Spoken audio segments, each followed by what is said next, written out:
Okey, selamat pagi. Okay, hari ini kita akan masuk bab 8, okay, sukatan serakan data terkumpul. Okay, dalam buku teks awak boleh tengok muka surat 212. Okay, yang pertama kita tengok apa maksud itu serakan.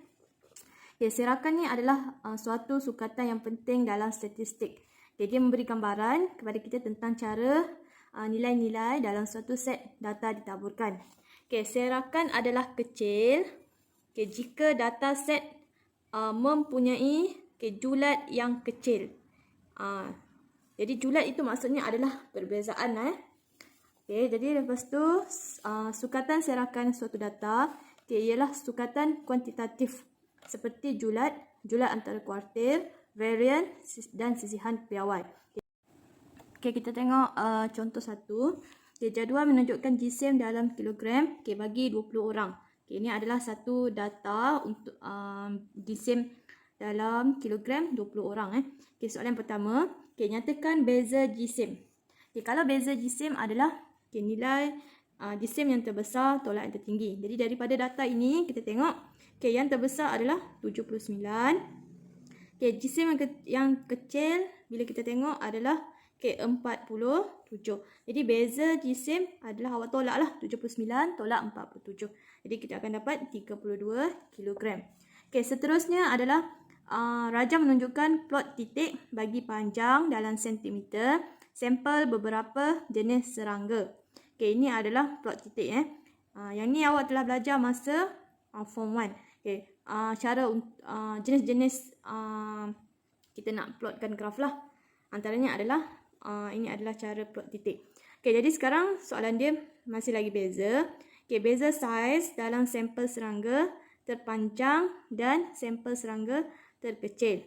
Jadi sekarang kita tengok antara 3 dengan 4 di sini. Cikgu zoomkan. 3 dengan 4. Kita ada 10 petak kecil. Jadi satu petak membawa 0.1. Jadi yang paling kecil adalah yang ni.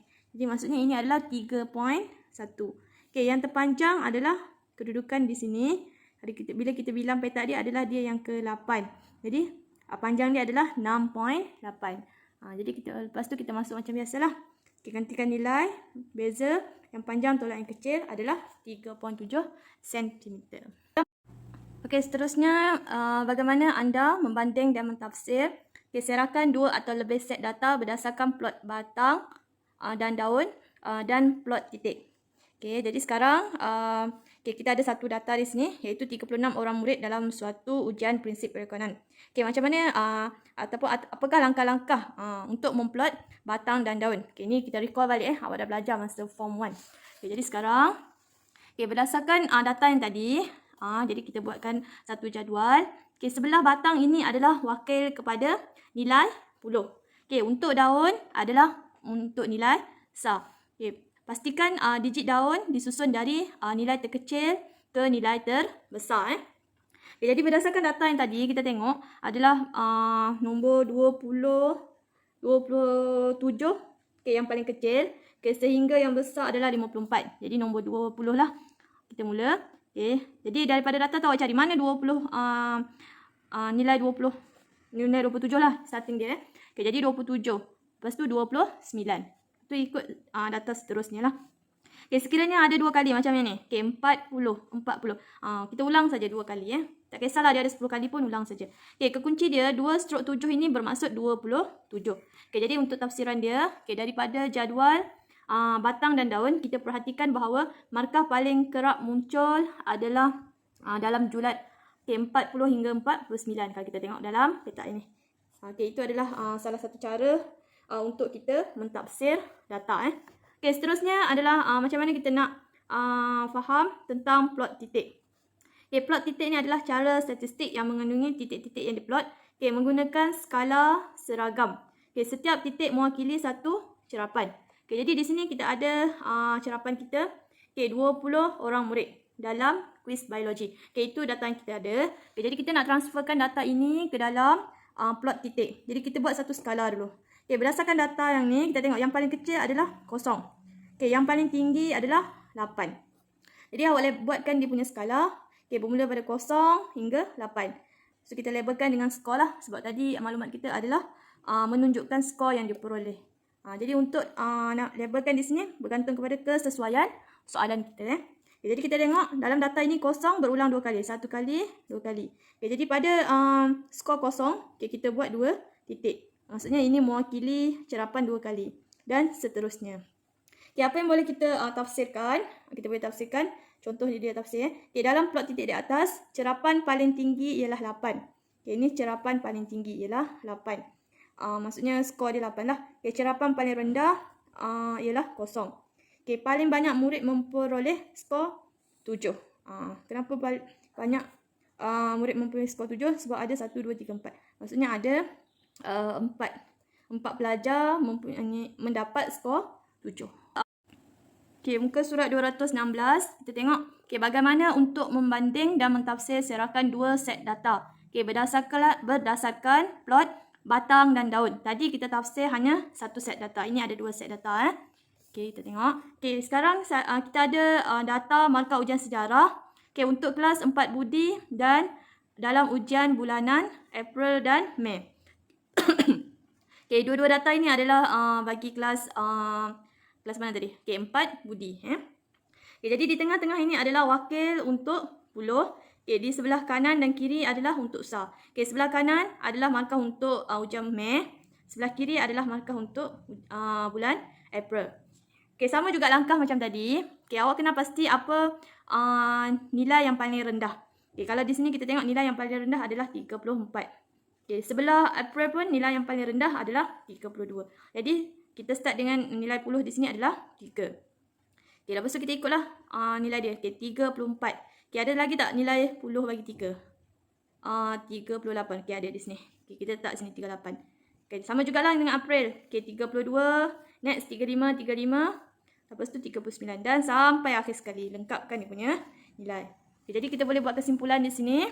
Pencapaian bulan Mei adalah lebih baik kerana ramai pelajar mendapat markah tinggi dalam ujian tersebut berbanding dengan ujian bulan April. Lepas tu apabila dua set diplot menggunakan plot batang dan daun, kita boleh membandingkan corak kedua-dua plot berkenaan. Yang tadi kita tengok membanding dan mentafsir dua set berdasarkan plot batang dan daun. Sekarang kita nak tengok berdasarkan plot titik. Melalui plot titik kita boleh membanding dan mentafsir bentuk serakan titik, kekerapan dan cerapan yang tertumpu di kiri dan kanan bagi dua set data. Kita tengok contoh 2. Satu pertandingan matematik dan kuis matematik telah dijalankan di SMK Bestari bersempena dengan Minggu Sains dan Matematik. 20 orang murid, jadi kita ada maklumat 20 orang murid telah mengambil bahagian dalam kuis tersebut. Raja di bawah menunjukkan dua set plot bagi skor yang diperoleh oleh murid-murid ini. Jadi sekarang kita ada skor matematik dan skor kuis sains. Jadi dalam skor kuis sains kita tengok skor yang paling rendah adalah 8, skor yang paling tinggi adalah 15. Jadi untuk skor murid yang mendapat markah yang paling ramai adalah pada skor 11, iaitu seramai 1, 2, 3, 4, 5 orang. Bila kita totalkan balik nilai dia adalah 20. 1, 2, 3, 4, 5, 6, 7, 8, 9, 10, 11, 12, 13, 14, 19, 20. Untuk skor dalam kuis matematik, skor yang paling rendah adalah 9, yang paling tinggi pun 15. Tapi ramai pelajar mendapat skor 12, iaitu seramai 1, 2, 3, 4, 5, 6. Itu adalah sedikit mengenai data tadi. Kita tengok pada soalan. Data manakah yang menunjukkan serakan yang lebih besar? Ingat tadi, serakan yang lebih besar maksudnya dia mempunyai julat yang besar. Jadi kita tengok di sini, yang paling kecil adalah untuk kuis sains. Yang paling kecil 8, skor yang paling besar adalah 15. Jadi 15 tolak 8 adalah berapa? 7. Untuk matematik, skor paling rendah adalah 9, yang paling tinggi 15. Lagi 15 tolak 9 adalah 6. Tadi adalah 7. Jadi kita tengok soalan. Jadi serakan skor dalam kuis sains adalah lebih besar kerana beza cerapan data adalah lebih besar. Beza cerapan data ini adalah nilai yang besar, nilai cerapan yang paling tinggi tolak dengan nilai cerapan yang paling rendah. Yang kedua, kuis manakah yang mempunyai beza cerapan yang lebih tinggi? Iaitu kuis sains lah, sebab beza cerapan dia adalah 7. Yang kita kira tadi. Yang ni. 15 tolak 8. Soalan yang ketiga. Okay, antara skor kuis sains dan skor kuis matematik, pencapaian manakah yang lebih baik? Okay, skor matematik lebih baik kerana kebanyakan cerapan tertumpu pada bahagian kanan plot. Maksudnya kanan plot ni maksudnya ni ke kiri ni adalah sebelah kanan. Okay, bila kita tengok dia kata jawapan dia sebab kebanyakan cerapan tertumpu pada bahagian kanan plot titik. Okay, jadi kita tengok belah kanan ni adalah banyak. Yang ni adalah 15 satu orang. Okay, 14 dua orang. Okay, 13 4 orang. Okay, 12 1 2 3 4 5 6 orang. Okay, 11 1 2 3 4 1 2 3 4 5. Okay, 5. Okay, bila kita tambahkan semua 1 tambah 2 3 7 13 18 ke ni? 1 tambah 2 3 3 7 13 18 orang.